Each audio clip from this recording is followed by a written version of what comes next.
That's why, like, everybody complains about like Wilson Combat and Nighthawk and all those guys that charge $3,000 for their 1911s. It's a huge pain in the ass to put one of these things together, to file and fit, to make it look nice and perform well. I mean, back in the old days, like, people always talk about 1911s. Oh, like, like a baby rattle, like the World War II era 1911s. What mattered the most was reliability, not accuracy. I mean, a handgun's a defensive weapon. It's a close-in kind of gun. So if a Marine dropped his 1911 in the mud, or neglected to clean the weapon last week because he's been in continuous combat, they wanted to make sure that the tolerances were loose enough that the weapon is still going to go bang. Reliability is king. Reliability is more important to me than accuracy, and it's something you should consider with any gun you're going to carry, potentially stake your life on. Accuracy is a close second, because you can have the most reliable gun in the world, but if you can't hit the side of a barn, standing inside the barn, then the gun's no good to you. So with a 1911, achieving that balance of reliability and accuracy is a huge pain in the ass. So that's one of the reasons why I really don't suggest 1911 for anybody as a beginner gun. It's a lot easier for somebody to go with M&P or Glock, shoot that for 5 years, become very proficient with it, and then dabble in 1911. Going the other way around, you're just going to have that bias. So like, oh, I carry a 45 for the sake of carrying a 45. I carry a 1911 for the sake of carrying a 1911. It's like buying a muscle car just to, show that you're a tough guy. It's a great weapon, but it's best done to somebody. It's best left to somebody that does it for a living and knows what they're doing. And that's not even me. That's a 2112 in the Marine Corps. That's Novak Custom, Wilson Combat. It's those guys that they're highly trained technicians, and you're going to pay a premium for it because there's going to be a dude sitting there with a file in a workshop, hand-fitting extractor for the next 45 minutes until it's perfect. Because if he sends it out and it's not perfect and it fails, one, he just got a guy killed. I mean, that's a moral responsibility he has as a gunsmith. Or two, he's representing his company. He sends it out, you get a brand new gun right out of the box, it's $3,000, and it fails you the first magazine.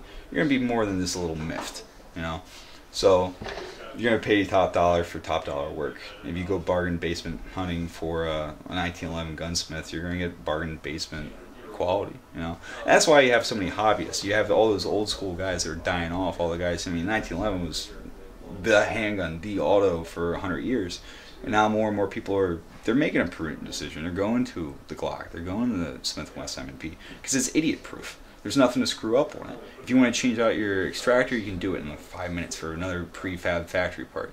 If you want to change out your trigger and put a 3.5 pound trigger in a Glock, I can do that in like 30 seconds. It's not that big of a deal. But when it comes back to old slab side over here, you're gonna have to put the time in, and unfortunately there's less and less guys that can do that. You're gonna have to order the parts from Wilson Combat, order the parts from Smith & Alexander, order the parts from Les Baer, and you're gonna have to sit there and do it yourself if you can't find somebody that's going to be able to do it. That means wasting money because you're screwing up parts, you don't really understand what you're doing, you don't have the patience for it, until finally one day you stop making mistakes and you start doing it the right way. If you can't build an AR-15 lower receiver, don't even try to take a 1911 apart. It's a nightmare in that way. If you have the patience and you're pretty crafty and you're good with this kind of stuff, to buy the parts, it's worth it. They're good quality parts. It's just one size doesn't fit all of these things, just because of all the variations. So you gotta go slow. You gotta do your job. You gotta have the patience and have the actual skill to assemble it properly.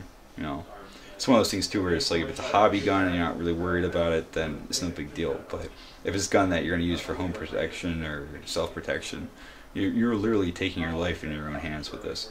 You start deviating from the way the gun was made at the factory by changing out aftermarket parts, you could potentially get yourself killed over it. So it's one of those things where if you're an amateur with it, you definitely want to seek guidance from somebody that's done it before.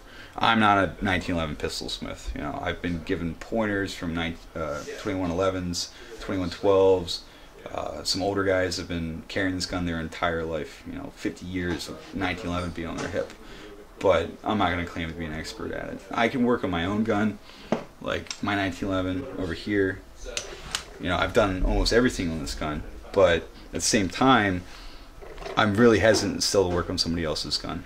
I don't know the history of the gun. I don't know what parts they've already swapped out. I don't know what's going on with it. As opposed to working on somebody's Glock. I got, somebody's Glock. It's bone stock Glock. Hey, did you do anything? No. Or I changed this or I changed that. There's only so much you can change out on it. So, I'm a lot more comfortable working with one of those guns because, once again, it's one size fits all. They're all pretty much the same. So that's basically all there really is to these guys. 1911's completely different world. Something from times past, and unfortunately, like I said, you're finding less guys able to work on them, and you're seeing that generation die off. So you're gonna have to make mistakes, try it yourself, or find one of the few guys out there that still does it, and he's gonna charge you a premium for it.